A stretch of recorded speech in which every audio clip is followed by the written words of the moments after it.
Hey, Motorman here, and this week we're going to talk about Harley Davidson's biggest sales flops.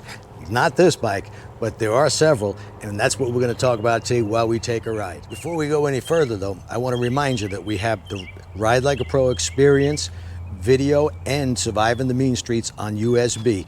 This is great because you get a hard copy so you can't lose it. You can copy this down on your computer, and then when you go out to practice, take the USB with you, stick it in your phone, and you're ready to go. It's still only $34.95. Everything has gone up in price except for our prices. So we're keeping the price the same. This is on ridelikeapro.com. Pick the USB, $34.95, the best money you'll ever spend on your motorcycle. Well, all right, this week we're going to talk about some Harley Davidson models that, to put it kindly, missed the mark. Some were just horrendously bad and a really stupid idea. And this isn't any particular order. And by the way, this is just my opinion, my feelings on this, backed up a little bit by some of the sales figures of the particular motorcycles we're going to talk about.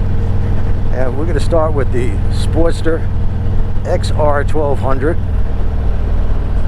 That motorcycle was made between 2008 and 2012. And, you know, to look at the motorcycle, it doesn't look like a Harley Davidson. It's got that sort of bow tail back to it, or maybe a cafe racer look. And you know, the premise was pretty good.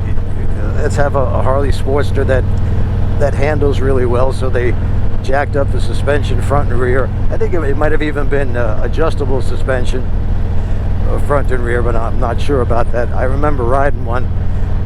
Also, the ride height was way up there. 32 inches from the ground, from the seat to the ground, which meant if you weren't a pretty tall person, you were going to have some serious problems riding that motorcycle. In America, everybody said, yeah, thanks, but no thanks. Next, we'll talk about the Harley Street. They made a 500cc model and a 750cc model. I think it was from 2014 to 2021. And again, styling, yeah, left a lot to be desired, you know, in my opinion. It didn't stand out in the class. In other words, there was a lot of Japanese bikes in that 750 range, Japanese cruisers that I think, in my opinion, looked a lot better. And performance is about the same as any of the other 750 cruisers.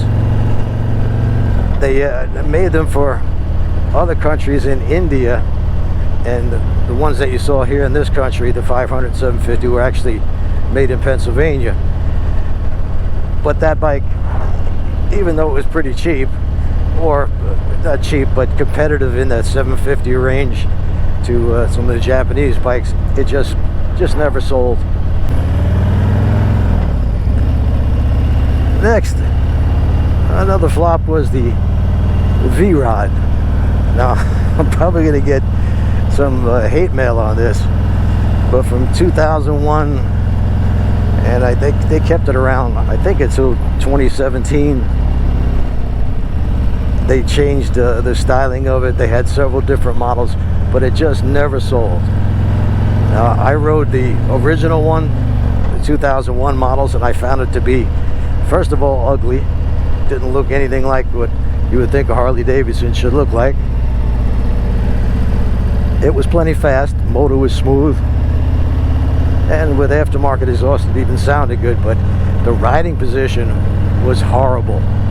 I mean, it had your legs stretched way out in front of you. You had to reach all the way forward to grab the handlebars. And like I said, over the years they changed. They had several different models. I think the last year, I forget what they called that one, the muscle V-Rod or something. But in my opinion, again, and I know I'm going to get a hate mail, I think one was uglier than the other. Every time they made a different model out of it, it got uglier. They maybe have rode better and had a better riding position on the later models, and they were still plenty fast. But no, they couldn't give them away.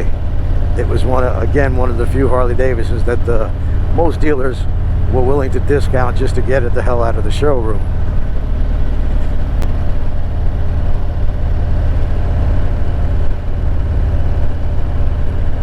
They did keep it around a lot longer than I thought they would, and I guess that's because they put so much money into that motorcycle to develop it and all the R&D, and we're hoping at some point, sometime, somehow, sales might take off, but they never did.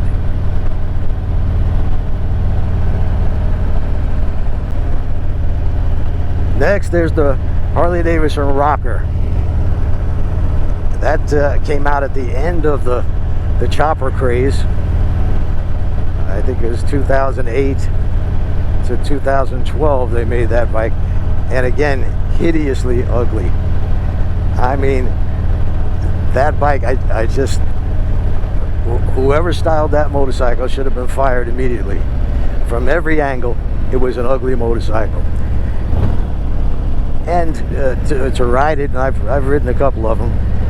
Yeah, long wheelbase, 68 inches long rake. Just terrible riding motorcycle, not very maneuverable.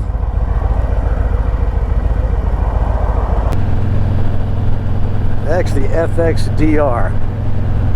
They only made that bike for 2020, 2021. And the first time I saw it, I said, oh man, somebody beat this motorcycle with the ugly stick.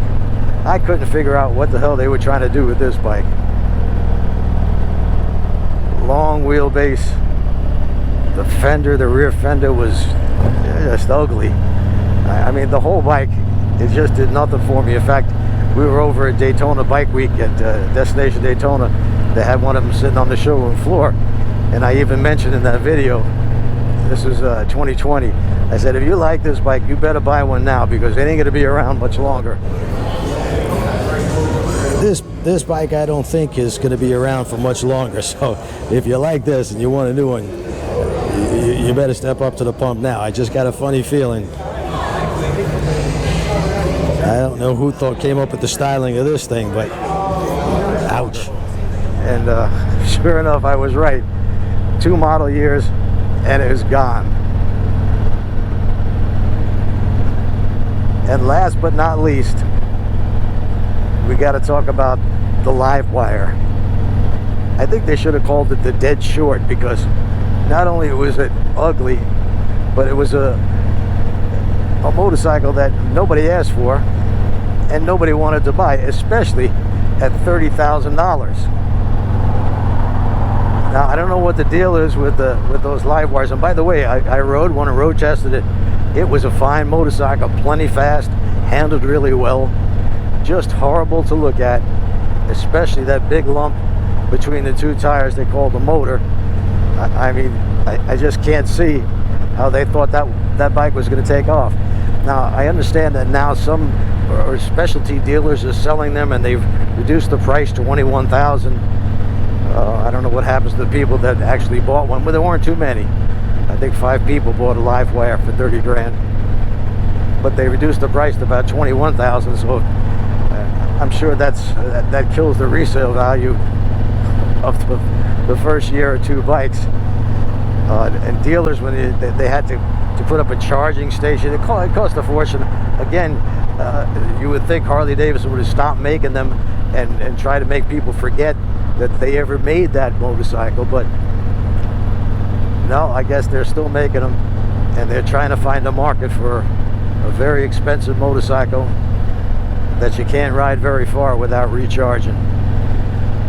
Not only was it ugly, but it was ugly and very expensive, but it's still around. So those are my choices for and there may be others through the years, but those are my choices for the biggest flops Harley Davidson ever made. Sales flops anyway, and I think the sales figures could back me up on that. $5.63 a gallon. You dirty sons of, you rotten pieces.